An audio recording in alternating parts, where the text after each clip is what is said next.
Hi friends, मु रश्मि स्वागत करुच्ची आपण को मोर कुकिंग स्टार रश्मि चैनल को। तो आज मुझे आपण नहीं आसी आ गोटे फुल वीडियो रेसिपी मालपुआर रेसिपी मुझे आपण नहीं आसी। एमती मालपुआ बनवाई आमको मैदा दरकार हुए, क्षीर दरकार हुए, किंतु मुझे आपण को कदली मालपुआ देखेबी आ चीनी बदल ये गुड़ यूज करी। तो से गोटे कप पानी रे 2 चम्मच पाखापाखि गुड़ नहीं। आपण मैंने अधिक मीठा खाऊ अधिक गुड़ ने। तो ये जेहेतु कदली यूज करी तो कदलीटा भी टी मीठा जेहेतु कम मीठा टी मोर पसंद, तो मुझे 2 चम्मच पाखापाखि गुड़ नहीं। गुड़ को किसी समय मेल्ट कलापर फुटे मेल्ट कलापर गैस को बंद कर देछि। तो एबे मु गोटे ग्राइंडिंग जार नहीं से गोटे गिनार अटा नहीं, अध गिना पाखापाखि सुजी नहीं, 2टा कदली को काटिकी नहीं और 2टा गुजराती नहीं। आउ जो गुड़टा को मेल्ट कर रखी थी से गुड़ ही मुझे को भल भाव में ग्राइंडिंग करदेवी। तो जी गुड़ मु मेल्ट करी सबुतिक पानी दे देछि। एबे याको मु गोटे जेकोसी गोटे बाउल को काढ़ीदेवी। तो जो थी मु गुड़टा मेल्ट करी एबे मु सेइथिरे ही ताको ढाली दउछि। तो ये मुझे ढाली देला परे आउ जहाँ भी कप रे थिला ताको धोईकी भी टिके दे देथिली। आउ देखो ये ही आपण मैंने एतिकी ही कंसिस्टेंसी रखिए। तो या भल भाव में गोटे चामच साइज गोटे भल भाव में गोल दूसरी। आउ बैटर कंसिस्टेंसी देखो किसी ही रहिबो। बेसी पानिया करें कि बेसी बहलिया भी करें। बहलिया कले कौन हम ना टी सॉफ्ट हेनी, टाण हो। तो ये मोर सरी जाइए। मु अल्प टिके लुण देइछि, आउ किछि गोलमरीचर गुंड देइछि, आउ अल्प पान मधुरी पकई। पान मधुरीटा ऑप्शनल, आप चाहिए स्किप करें। तो एबे मु सबुतिक भल भाव में मिक्स करदेवी चामच साहाय्य। तो ये सबुतिक मोर भल भाव में मिक्स हो जाइए। एबे मु गैस उपरे कढ़ई बसी देछि। तेलटा ये मोर आगरू रही थिला। तो एबे तेल को मुझे भल भाव में गरम करदेवी। जदि ठंडा तेल पकेबे कौन हेबो ना फिटिज मालपुआटा। तो भल भाव में तेलटा गरम है ही एमती चामच साहाय्य गोटे थर सबुतिक जी चामच आनी एमती ढाली देबे।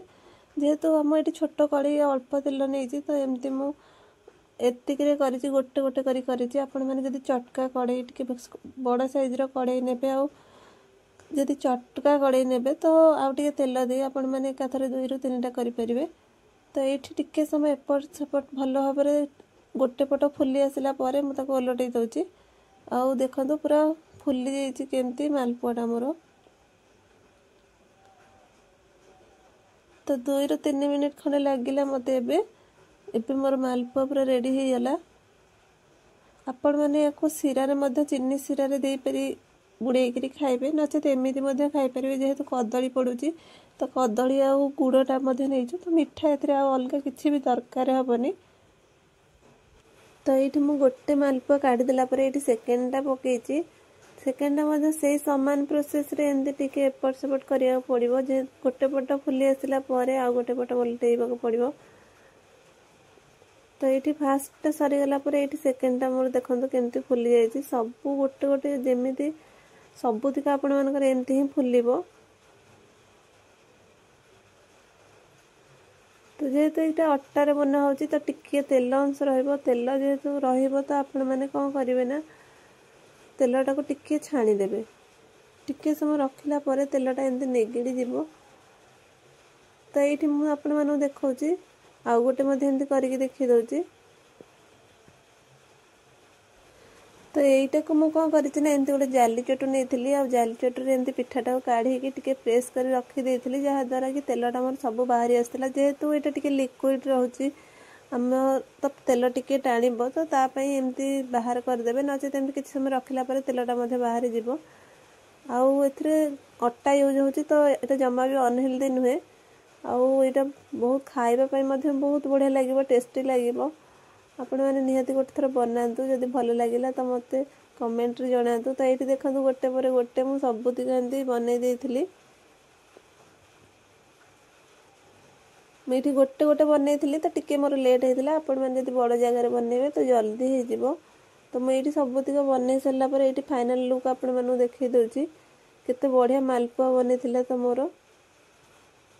आपण को जदि किसी कदली नष्ट हो जाउची निहाती एबे तो कदली बेसी दिन रहुनी, जदि भी नष्ट हो जाଉଛି तो एमती बनैकि खातु, बहुत भल लगे आ पसंद भी समस्ते करेंगे।